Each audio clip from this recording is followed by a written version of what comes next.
Kami dari kelompok 8 Prodi Administrasi Bisnis. Mata kuliah Pendidikan Pancasila. Pada mata kuliah Pendidikan Pancasila ini, kami akan membahas mengenai Pancasila sebagai landasan etis dan moral bagi pengembangan ilmu pengetahuan, teknologi dan seni.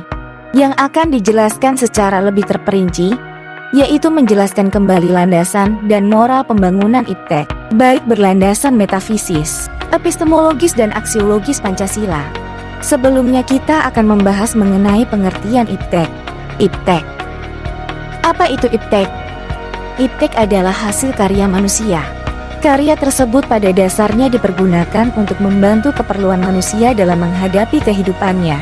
IPTEK tersebut ada saja yang memanfaatkannya untuk kepentingan tertentu, baik yang berdampak positif maupun negatif. Ini adalah gambaran mengenai IPTEK, di mana berbagai alat teknologi di era modern saat ini telah menjadi kebutuhan utama bagi manusia, seperti berkendara, baik roda 4 ataupun 2, baik yang di darat, di laut dan di udara. Selain itu, alat elektronik berupa gadget, komputer, televisi dan lain-lain, bahkan untuk transaksi seperti jual beli pun menggunakan alat teknologi modern yang sangat canggih. Lalu, Pancasila, IPTEK, apa hubungannya? IPTEK bisa mempengaruhi segala kegiatan masyarakat, baik dalam hal positif dan negatif.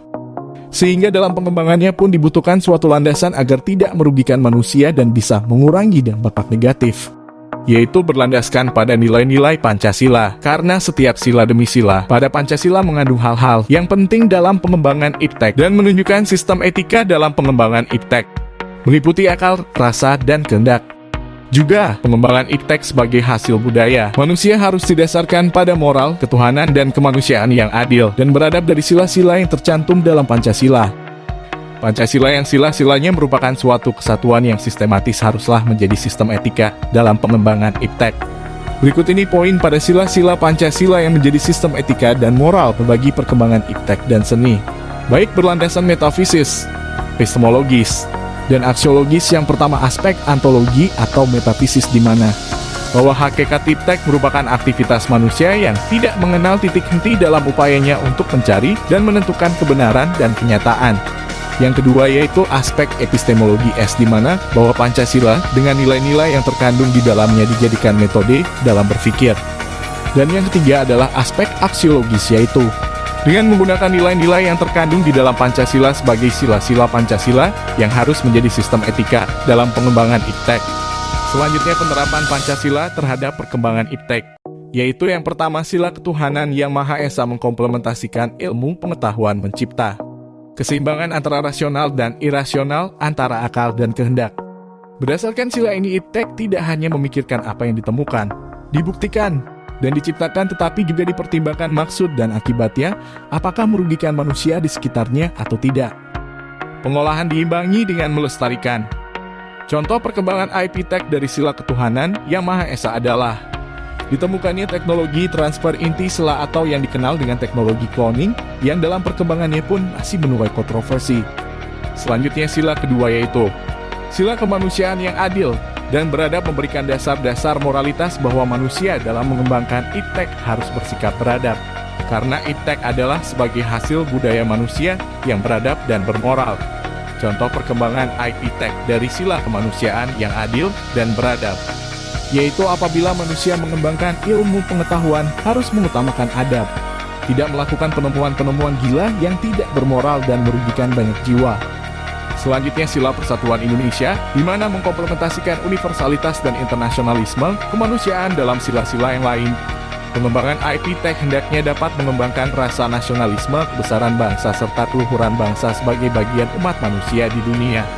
Contoh pada sila persatuan Indonesia, yaitu apabila kita telah berhasil mengembangkan IPTEK, kita dapat memajukan bangsa dan negara, dan menjunjung tinggi rasa nasionalisme. Selanjutnya, sila kerakyatan yang dipimpin oleh hikmat kebijaksanaan dalam permusyawaratan perwakilan, mendasari perkembangan IPTEK secara demokratis. Artinya, setiap ilmuwan harus memiliki kebebasan untuk mengembangkan IPTEK, juga harus menghormati dan menghargai kebebasan orang lain, dan juga memiliki sikap yang terbuka untuk dikritik, dikaji ulang, maupun dibandingkan dengan penemuan lainnya. Contoh pada sila keempat, apabila kita hendak mengembangkan IP Tech. Kita harus siap mendapat kritikan, saran, masukan bahkan dibandingkan dengan penemuan lainnya, baik oleh orang yang ahli ataupun masyarakat umum. Selanjutnya, sila terakhir yaitu sila keadilan sosial bagi seluruh rakyat Indonesia, di mana mengkomplementasikan pengembangan IP Tech haruslah menjaga keseimbangan keadilan dalam kehidupan kemanusiaan, yaitu keseimbangan keadilan dalam hubungannya dengan dirinya sendiri maupun dengan Tuhannya, manusia dengan manusia, manusia dengan masyarakat bangsa dan negara, serta manusia dengan alam lingkungannya.